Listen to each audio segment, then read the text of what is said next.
Habari ya saizi mabibi na mabwana, karibu tena kwenye chaneli yetu ya leo. Tena ni siku nyingine, tumeachilia video nyingine kwa ajili yako. Lengo ni lile lile, kupeana ushauri, elimu na msaada wa tiba endapo tatizo lako linahitaji tiba. Lakini kabla ya kuendelea na video na mada hii ya leo, please bonyeza subscribe button ambayo inapatikana chini ya video hii ili uendelee kupata video na makala za staili hii kila tunapozitoa. Leo ninazungumzia kuhusiana na ugonjwa wa TB. Ugonjwa huu unasababishwa na nini?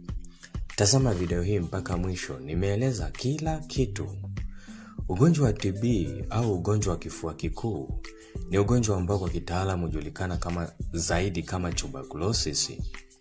Ni ugonjwa wa kuambukiza ambao husababishwa na maambukizi ya bakteria kwenye maeneo kama vile kwenye mapafu. Bakteria anayesababisha ugonjwa huu wa kifua kikuu hujulikana kwa kitaalamu kama Mycobacterium tuberculosis. Kifua kikuu kinaweza kuambukiza wanyama pia kama vile ng'ombe na kadhalika. Ikiwa mnyama kama ng'ombe ana maambukizi haya, bakteria wa kifua kikuu wanaweza pia kutoka kwenye ng'ombe na kupitishwa kwenda kwa binadamu kwa njia mbalimbali, ikiwemo kupitia maziwa yaliyoambukizwa. Ugonjwa wa kifua kikuu kwa kawaida huenea kutoka kwa mtu mmoja kwenda kwa mwingine kwa njia nyingi, ikiwemo wakati mtu mwenye ugonjwa huu anapopiga chafya, kukohoa au kutema mate. Kutoka kwenye mapafu, bakteria hawa wanaweza kuenea pia kwenye sehemu zingine za mwili na kusababisha ugonjwa huu wa kifua kikuu. Yapo baadhi ya maeneo ambapo bakteria hawa wa kifua kikuu huweza kuathiri mbali na mapafu. Bakteria hawa wanaweza kutoka kwenye mapafu na kushambulia maeneo mbalimbali kama vile kwenye figo, kwenye ini, ubongo na uti wa mgongo. Bakteria hawa huweza kushambulia kwenye majimaji yanayozunguka ubongo pamoja na uti wa mgongo. Bakteria hawa pia wanaweza kushambulia kwenye misuli ya moyo, sehemu za siri, kwenye lymph nodes, kwenye mifupa, kwenye joints, kwenye ngozi, kwenye damu.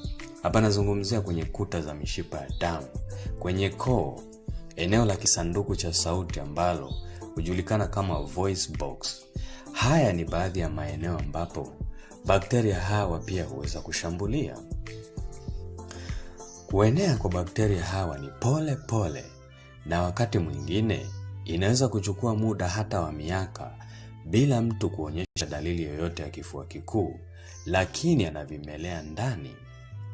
Kudhoofika kwa mfumo wa kinga ya mwili kwa sababu mbalimbali, ikiwemo ya maambukizi ya magonjwa kama vile ugonjwa wa ukimwi, huweza kusababisha maambukizi ya haraka ya vimelea hivi vya TB, au huweza kusababisha bakteria waliopo ndani ya mwili kupata nafasi ya kuanza kufanya mashambulizi, na hapa ndipo dalili huanza kujitokeza kwa mgonjwa.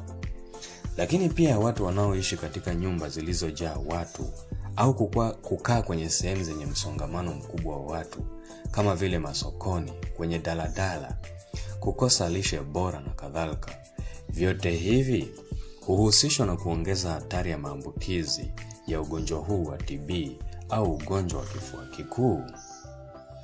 Ugonjwa huu una dalili gani? Sasa tutazame dalili za ugonjwa huu wa kifua kikuu au ugonjwa wa TB. Ziko dalili mbalimbali ambazo huweza kujitokeza kwa mgonjwa, lakini dalili kubwa ni pamoja na hizi. Namba 1, mgonjwa kupumua kwa shida, kuwa na kikohozi kinachoendelea, na kikohozi hichi huweza kuambatana na makohozi yenye damu. Pia mgonjwa huweza kuwa na homa, kuanza kupungua uzito kwa kasi sana, kupoteza rangi halisi ya ngozi, mwili kukosa nguvu na kuwa dhaifu, mwili kukonda sana baada ya mtu kupata maambukizi haya. Lakini pia wakati mwingine unaweza kukutana na dalili ya kutokwa na jasho sana, hasa nyakati za usiku. Hizi ni baadhi ya dalili chache tunapozungumzia maambukizi haya ya ugonjwa wa TB.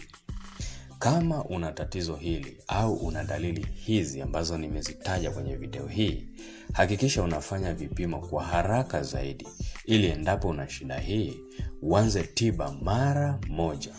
Lakini kwa ushauri zaidi, elimu au tiba, usisite. Tunaweza kuwasiliana hapa ndani kupitia kwenye namba ambazo zinapita kwenye screen yako, nasi tutakusaidia na tatizo lako litaisha kabisa. Asante.